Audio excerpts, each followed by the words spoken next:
Olá pessoal, vídeo rápido hoje sobre Gerdau, código GGBR4, que apesar dos resultados reportados, vem surpreendendo e mudando até mesmo algumas recomendações de compra de casas de análise que antes estava neutra ou venda para compra.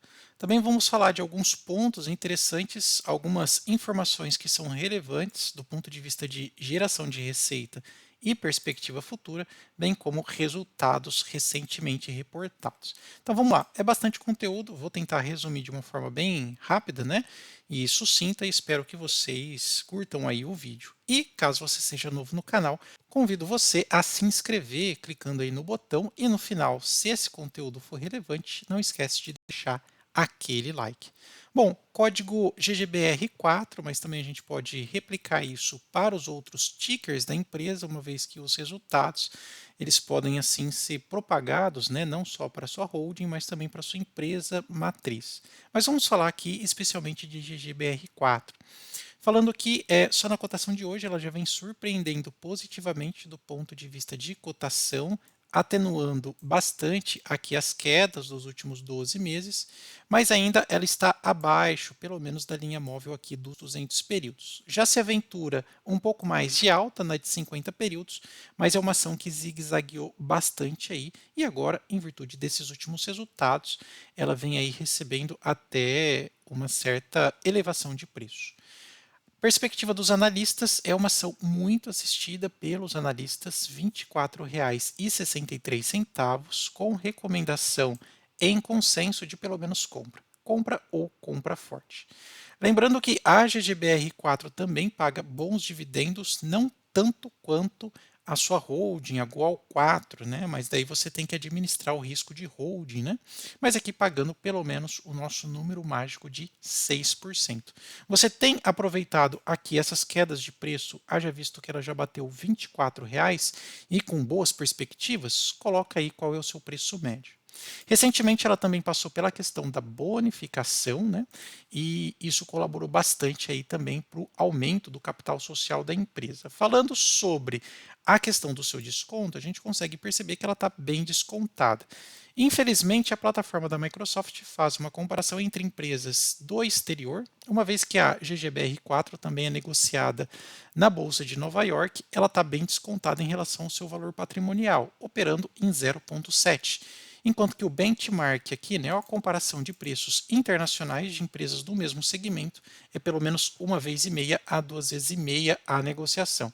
Então é por isso que a Bolsa brasileira, apesar dos pesares, ela sempre oferece menos risco na função de que as empresas estão mais descontadas, né? Ok? Então vamos ponderar em relação a isso. Só para a gente finalizar a questão do valuation ou da perspectiva de cotação, até tem analistas falando que ela pode surpreender chegando a R$ 35,00, mas consenso aumento mínimo aqui de 25% nos próximos 12 meses. Quando a gente fala aqui um pouco sobre noticiário, veja que nem sempre um resultado de balanço ruim significa que a empresa vai cair na sua cotação. Tudo depende do consenso aqui dos analistas, né? Então, por exemplo, aqui fala que a própria Gerdau ela pode surpreender ou ela surpreende, né? Em todas as divisões, né, e a ação sobe após o primeiro trimestre. Muito disso foi em função aqui dos Estados Unidos, né? O mercado norte-americano contribuiu bastante aqui para a questão das receitas, né?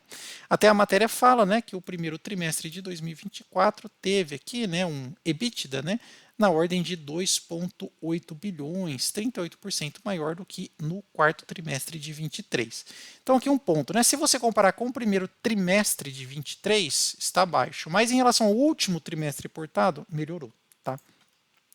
Dado o EBITDA ficou 7% acima das expectativas do próprio Banco do Bradesco aqui em investimentos.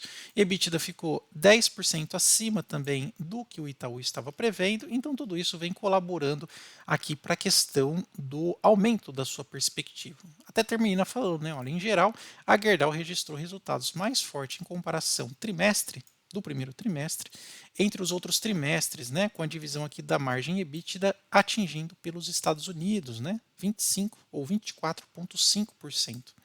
Então isso realmente o mercado norte-americano surpreendeu. Até aqui no balanço a gente consegue observar isso. Olha, quando você olha na perspectiva de geração de receitas, deixa eu só abaixar aqui um pouquinho. Na perspectiva de receita, quando você olha aqui para o gráfico, ó, dá uma olhada aqui, deixa eu só tirar um pouco do zoom. Olha lá, América do Norte, né? Olha, América do Norte é o azul claro. Quando você olha, veja que aqui, né, no quarto trimestre de 23, era 5 bi,9. E agora, no primeiro trimestre de 24, subiu para 6,4 bi. Mercado americano vindo forte aqui, né? Até uma das matérias fala, não aposte contra a América, ela pode sempre surpreender, né? Também ajustado bastante por Brasil, na economia no Brasil e perspectivas estão boas, ok? Isso são as agências de classificação que está falando, o que contribuiu bastante aqui para a receita. E também melhorou as margens EBITDAs, né? O lucro aqui, tirando depreciação, amortização, juros, enfim. Então isso ajudou bastante. Outra coisa também que traz uma boa perspectiva é esse comunicado que eles fizeram recentemente, falando aqui sobre a questão da viabilidade de um potencial investimento para a construção no México de uma unidade Greenfield, ou seja, partindo do zero, né, para a produção de aços especiais. Lembrando que aços especiais tem aqui uma participação relevante nas receitas. Olha lá, é a terceira maior receita, então olha, de olho nisso, sempre muito importante você ler todos os comunicados da empresa, com capacidade de aproximadamente 600 mil toneladas por ano. Então, olha, isso faz parte do plano de expansão nos países e melhora a perspectiva positiva da indústria automobilística local. Tá vendo? Então, sempre atento a esses movimentos. Aços especiais é especial para a Gerdau, tá bom? Outras coisas também importantes aqui no seu balanço ou no seu demonstrativo financeiro, né? Vamos pegar aqui os consolidados. Vamos olhar sempre as linhas truncadas, né? Eu sempre recomendo que vocês leiam o balanço e também a demonstração financeira direto da empresa para que vocês possam ter uma mensagem mais nítida, cristalina do que está acontecendo. Vamos pegar só os valores truncados, os números unitários aqui, olha. Vamos ver. Questão de ativo, de trimestre para trimestre, ela melhorou a questão dos seus ativos. Saiu de 74 bi para 76 bi. Muito bem. Outro valor truncado que a gente vai olhar é a questão do seu passivo, né, das suas contas, né? Vamos ver aqui, olha, ela saiu de 74 para 76. Tudo bem, acompanhou o ativo. Então, não está se endividando muito nesse ponto de vista. Outras provisões, ok. Outro valor importante para a gente olhar, a questão de receita. Olha lá, receita de vendas de bens ou serviços, né? O que aconteceu aqui? Aqui ela caiu um pouco. O consolidado do primeiro TRI de 23 era 18 bi. As receitas de vendas aqui do primeiro TRI de 24 caiu para 16 bi. Tá? Então a gente até pode ver o efeito comparativo nisso, né? Olhando para algumas coisas aqui, por exemplo, despesas administrativas, receitas operacionais, né? Que nessa questão aqui foi um pouco menor, aqui foi um pouco maior. Então tudo isso colabora para que esse resultado aqui seja um pouco menor, tá bom? Outras coisas também que a gente pode observar aqui, olha. Chegando aqui agora no ponto 4, o lucro líquido aqui do período, né? Então veja que o lucro líquido reportado ou consolidado foi menor, né? Mesmo sendo menor, foi maior do que o consenso dos analistas, enquanto que no primeiro TRI foi 3,2 bi de 23, né? Em 24 foi 2 bi, né? Quase 2,1 bi aqui. Tá? Até a gente pode observar que foi algumas questões aqui de hedging dólar, né? Fortalecimento da moeda, depreciação da moeda, influencia bastante aqui nos impactos, né, sobre as cotações. Para a gente terminar, a questão de caixa líquida, hoje a empresa tem um caixa líquido menor em comparação ao primeiro TRI de 23, é 800 milhões contra quase 2 bi no ano passado. Né? Então, hoje a posição de caixa líquido é um pouco menor. Outras coisas também que a gente pode observar, que eu gosto sempre de ver, é isso daqui. Olha, no final do relatório tem um comentário do CEO ou normalmente do CFO. Né? Então aqui você tem basicamente um resumo, o que ele está dizendo do agora e daqui para frente em relação à empresa. Né? Então a gente até pode perceber, olha, vamos colocar aqui, ó, o valor desses investimentos em 24 totalizaram 48,2 bi, resultando num aumento patrimonial. Olha lá, no primeiro trimestre de 24, a Gerdau registrou uma receita líquida de vendas de 1,4 bilhão. Já o resultado financeiro foi negativo de 47 milhões. Ok. A Gerdau obteve um lucro de 2 bi, aquilo que a gente acabou de ver, equivalente a 0,97 por ação. Né? Então aqui seria o lucro por ação, o LPA. Né? Em 2 de maio de 24, aprovou a distribuição de proventos de 28 centavos por ação, o que deu quase meio bi, mais de meio bi, a serem pagos com base no resultado do primeiro trimestre de 24. Em antecipação ao dividendo mínimo obrigatório, tal. Muito bem.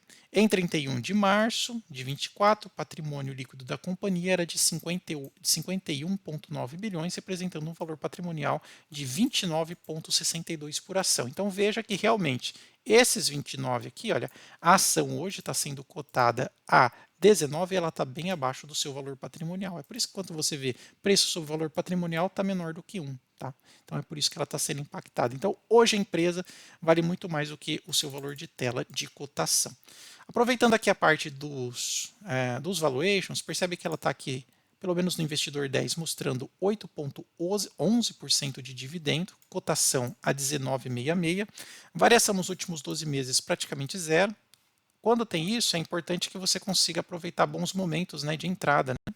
Então, se você observar aqui no gráfico, né, olha, ele apresenta altas e baixas, altas e baixas, altas e baixas, né, e agora aqui no período mais de baixo. Pergunta, você está aproveitando esse momento da Gerdau, né, e pegando aqui posições interessantes de entrada? Coloca aí no campo dos comentários. Vamos ver se ela está barata do ponto de vista aqui do nosso painel inteligente de ações. Inclusive, eu já vou disponibilizar para vocês agora a versão 3.0, né, que ele utiliza a atualização praticamente em tempo real. Até coloquei em vermelhinho aqui para vocês poderem observar. Já vou deixar aí disponível para vocês a versão 3.0. Bastante pessoas utilizando, né? Vou pegar aqui, vou colocar o ticker, né? Vamos pegar aqui, ó, GGBR4, né? Vamos ver se ela está cara ou barata do ponto de vista de Graham e de Greenblatt. Ah lá, está barata, né? Por quê? É uma empresa que tem um ROI altíssimo, né? Altíssimo não, mais de 10%, 12,21, está sendo cotada abaixo do seu valor patrimonial, um PL bem baixo também, bons dividendos, ok? Uma cotação hoje é por volta aí dos 19, aqui ele pega sempre a última cotação do dia, então vai atualizar, porque hoje está subindo quase 6%, então no final do dia ele já atualiza. E para eles o preço teto aqui é por volta de R$60, né? Na verdade para Graham. Para ele está barata e para o pai da Magic Fórmula também está barata. Lembrando que esse preço teto aqui, você pode aplicar um certo fator de correção. Por quê? Porque ele pega o VPA vezes o LPA, né? Isso daqui, né? Vezes a razão de PL, né? No máximo 15, vezes o preço sobre valor patrimonial no máximo 1,5, tudo isso daqui vezes, né? Você tira a raiz e você chega a esse preço teto. Então é bom você colocar sempre uma margem aqui, aplicar, por exemplo, pelo menos uns 70% desse preço, né? Que você chegaria perto ali do preço dos analistas, aproximadamente R$30, tá bom? Fato é que há um consenso deles de que estão baratas, os pais aqui do Value Investing, né? E também você pode pegar o painel aqui, eu sempre falo que só com 2 cliques, pegando somente baratas de Graham e somente baratas de Greenblatt, você consegue aqui ter acesso a pelo menos 73 empresas que estão baratas, consenso dos dois fundadores aqui do Value Investing, tá bom? Vou deixar aí para vocês o link na descrição e também nos comentários. Ah, e se você gostou do vídeo, não esquece de deixar aquele like e também se inscrever no nosso canal. Até mais, tchau, tchau.